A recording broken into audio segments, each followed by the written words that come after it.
Good afternoon, everyone. This is Sarah Barker, the founder of Connect Our Elders, and today I have a repeat guest with us, Tina Buchanan. She's the founder and CEO of Visionary Care Consultants, which is an independent care management firm located in San Diego, California, but also now with a presence in Nashville, Tennessee. So servicing clients both in San Diego County and Nashville and surrounding areas.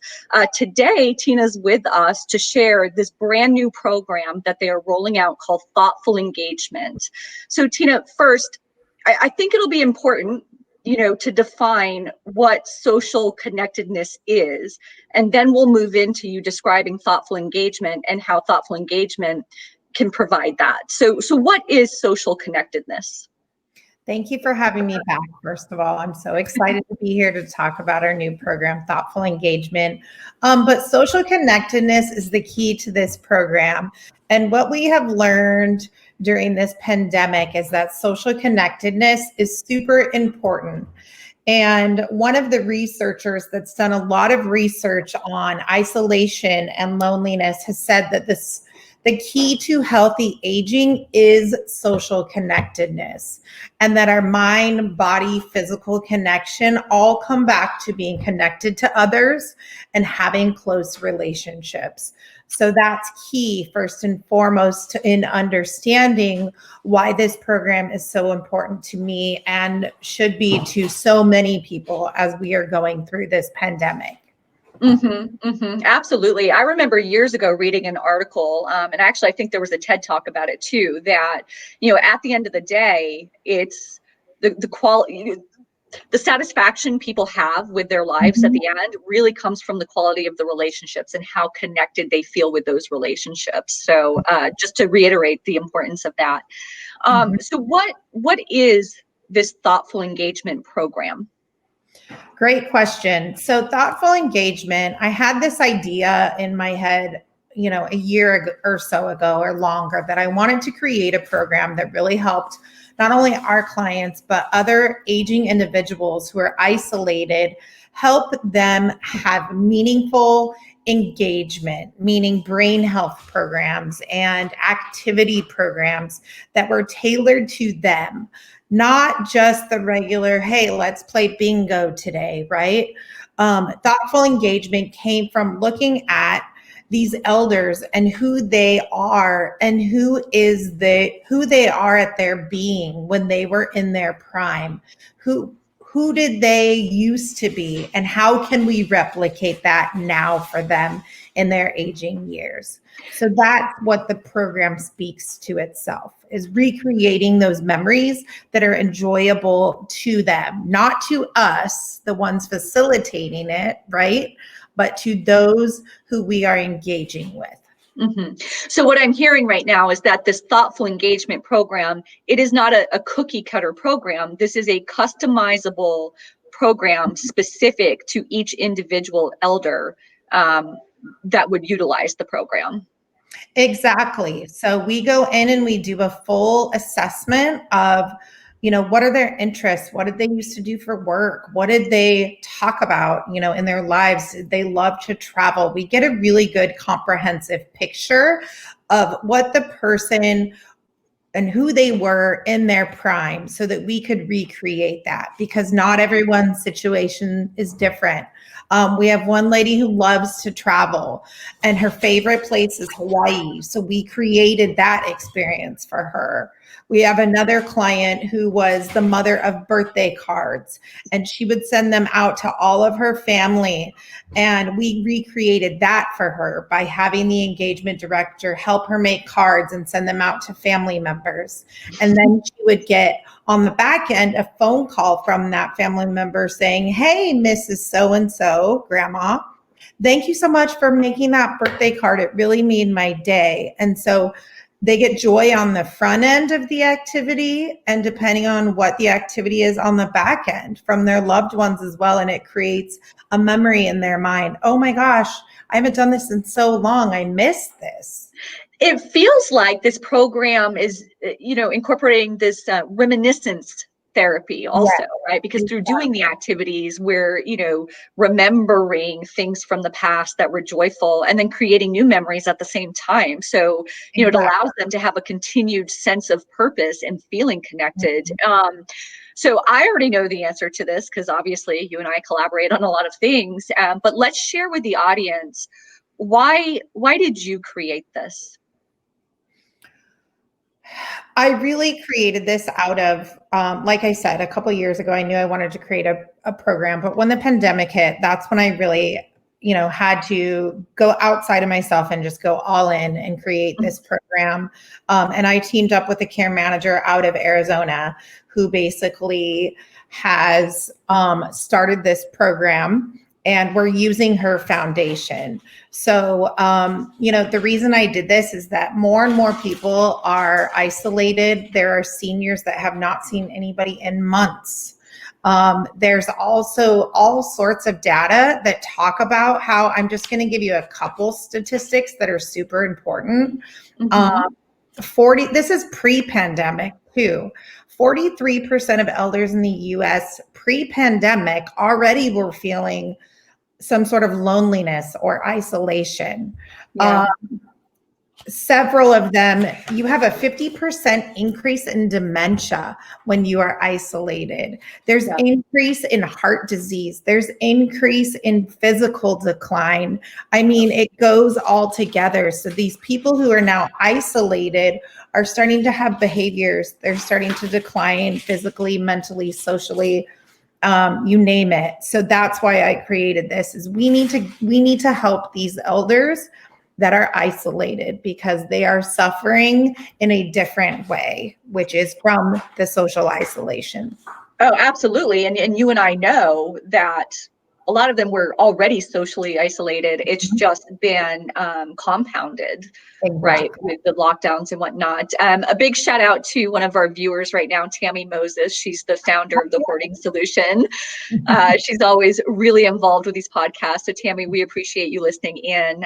For any of you, though, those of you listening, if you have clients or loved ones that are dealing with hoarding issues, definitely reach out to Tammy. She cares very much about what she's doing and also the psychology behind why somebody is hoarding. So moving on with this thoughtful engagement program, for those listening, how can they be able to identify when someone could benefit from this program? Who exactly is the program for? Great question. And the program really is for anybody at this time, right? Because everyone's isolated. But some red flags and things to look for to know if your loved one may be struggling with this without saying is change in behavior, increased confusion. I had one client reach out to me and say, well, I'm trying to reach my mom on the phone and she used to be answering my calls. Now she's not even answering the calls, or vice versa. Let me tell you the flip side. Maybe mom is calling you every day, every hour, because she has no one else to call. So there's the flip side of the coin. It depends on how your loved one was before. So you just the change in how they're trying to reach out and connect is different. And maybe you're a mom of two and you have your own family and you know that mom needs some safe, right? COVID safe interaction one-on-one. You know that she's being warm. She's warm, dry, and fed because she has caregivers in the home. That's one question, is what is the difference between a caregiver and someone doing thoughtful engagement? And so we can speak about that. I think I answered one of the questions you were going to ask me. But no, that's okay. So what is the difference?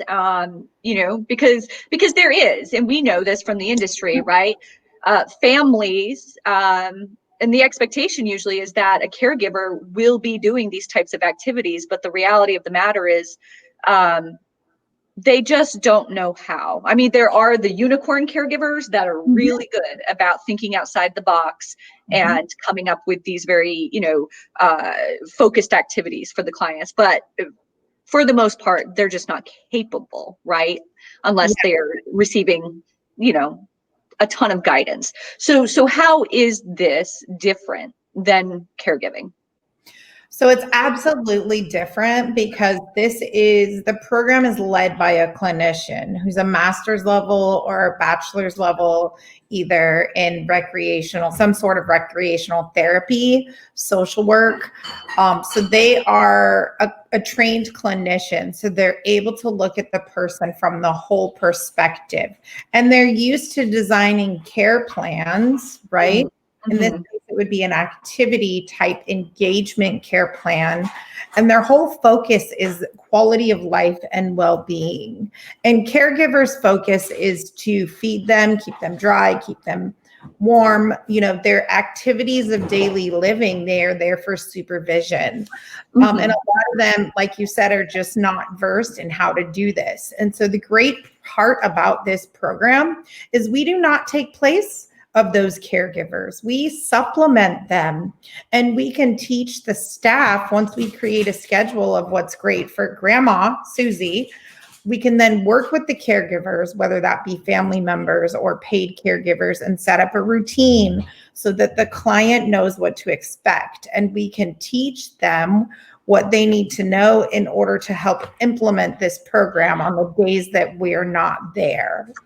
I am so happy that you brought that up, because the fear, I think of specifically, the non-medical home care companies would be, wait a minute, this program is competing with us. And that is not at all the case. If anything, it's super supportive and complementary to the non-medical home care organizations, because in essence, not only are you providing this very specific engagement to the client, but at the same time, you're offering this free training to the caregivers through providing the thoughtful engagement to the clients. So, for any home care organizations listening in right now, I highly encourage you to reach out and learn more about this program. One, for the benefits that it provides to your clients, but two, the benefits that it's going to provide to your caregiving base. Okay, so we've discussed how it differs from the caregiving services. Let's see, what areas are you currently covering with this program? What geographic areas? Sure. So we are covering all of San Diego County right now. We have plans to launch this in Nashville. That has not happened yet. But in San Diego County, we are accepting clients. We are marketing this. The good thing about this program is you can have it with visionary care management, or you can have it without. So you get a skilled, trained clinician looking over your mom's well-being. And maybe you have a care manager and a caregiver too. You have 3 support systems, or maybe you just need this social connection piece that we have added to our menu. You can absolutely get that on its own. You don't have to be a visionary care management client. And so I think that's important for people to know too, because care management, we've talked about, in another podcast, but care management is a big concept to grasp. And this program is really designed to fight that isolation and keep people healthy with a quality of life and give them feelings of joy and happiness. I think everyone can understand that. And what better time to do this right now than during the pandemic? Absolutely.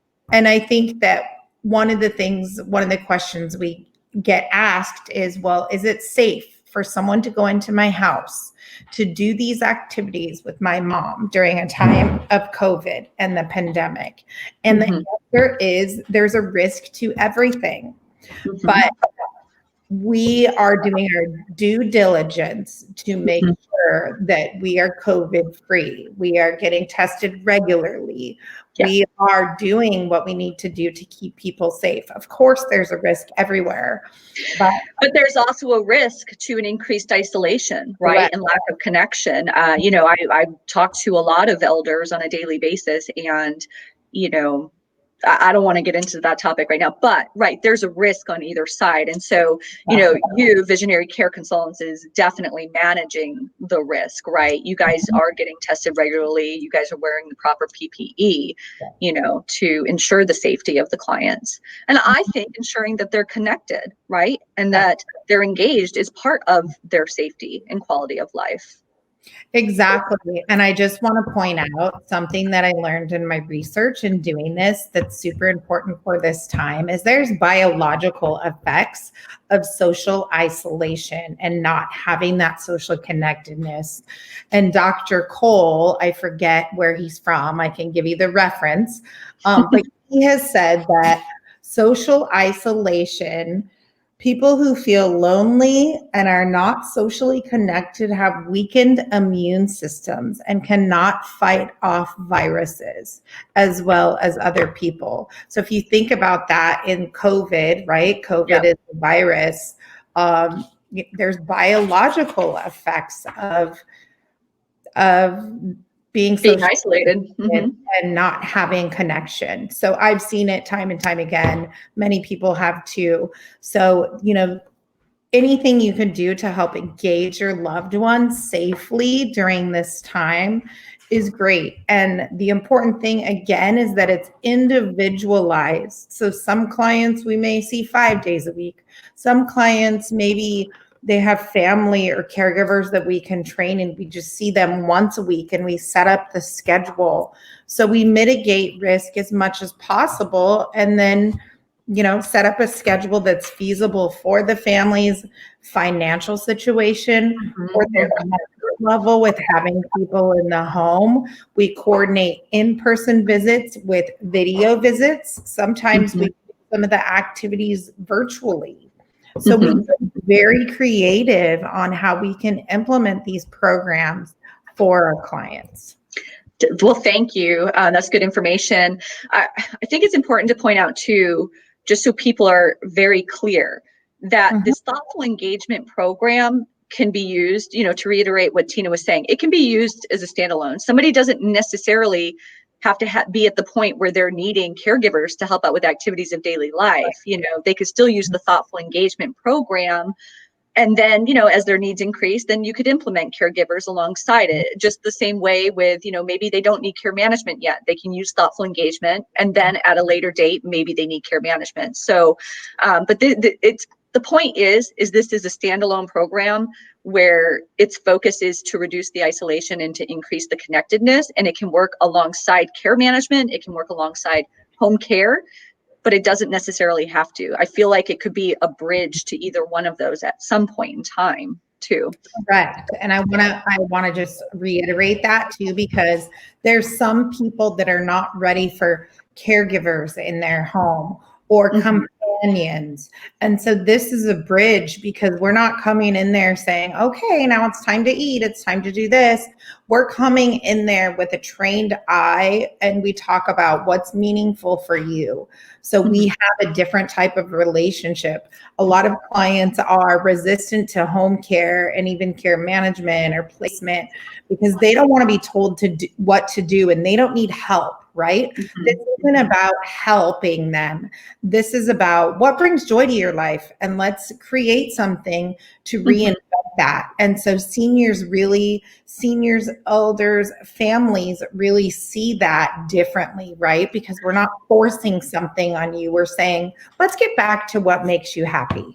And it's a softer way, right? It's, I always say caregiving, or when I've consulted with families, I'm not here to take your independence away. I'm here to facilitate your independence for as long as possible. But still there is that sense of, oh gosh, like I need caregivers now, right? There's that sense of, losing independence. But with this thoughtful engagement program, as you're saying, it really is about the companionship and doing activities together. So it has a whole different feel around it. Yeah, it feels like a two-way relationship, right? That is building on that connection, and what's bringing them together is the being of the client, the senior, the elder. And so everything they do is surrounded by what that client wants to do. And oftentimes in home care, that client doesn't want to take a shower, right? So it's all about engaging them and taking the time to build that up, and they learn to trust the person who's running the program, and the person who's running the program, because they have a trained eye, can then maybe look for other red flags, right? Hey, to the daughter, have you thought about home care? Have you thought about care management? Have you thought about placement? It opens the door, like you said, it can be that bridge, and people can still be independent in the meantime. And that's super important, is conserving their independence, and their sense of dignity is a huge word. That's a big one. And you know what? That doesn't really come out or come up as much as you think it would, right? We talk about independence all the time, sense of purpose. But yeah, somebody's sense of dignity is crucial, to their sense of well-being. Absolutely. So before we get off, I want to make sure that we remind the viewers and our supporters about visionary care consultants and the services that visionary care consultants offer. So if you could just go ahead and remind everybody what visionary care consultants is. Sure. So Visionary Care Consultants is a concierge care management group here in San Diego and now in Nashville, Tennessee. We provide care coordination, really an advocate role for clients who are either elderly, disabled, maybe have some sort of psych diagnosis, dual diagnosis, dementia, and we navigate everything for them, from medical appointments, doctor's visits, applying for VA benefits, Medi-Cal, whatever it is, to increase their quality of life again. And it goes back to bring dignity to them, but also bring peace of mind to the families. And so that's the other part about this thoughtful engagement program within visionary care or standalone, is that there is someone in there taking a look at your loved one that can call you and give you peace of mind during the pandemic and say, hey, your mom's okay. I know she sounded frazzled on the phone, but hey, we, made birthday cards or Christmas cards, holiday cards today, and she's okay. Peace of mind for family members is why visionary care exists. And the thoughtful engagement program is just another aspect to getting peace of mind for the family members and the family caregivers. Definitely. Well, I am super excited to see this program rolled out and all of the good that it's going to do. So Tina, thank you for being a guest again on the Connect Our Elders podcast. As a reminder, Connect Our Elders is all about empowering the aging process. And we do that through education around elder care resources, through providing the navigation through those resources to figure out what the right options are, and then of course ongoing advocacy. So thank you for joining us today, and if you want to learn more about thoughtful engagement, please reach out to Tina, or you can reach out to me, and we will ensure that you get the information. Enjoy the rest of your day. Bye. Thank you for having me. Bye-bye. You're welcome.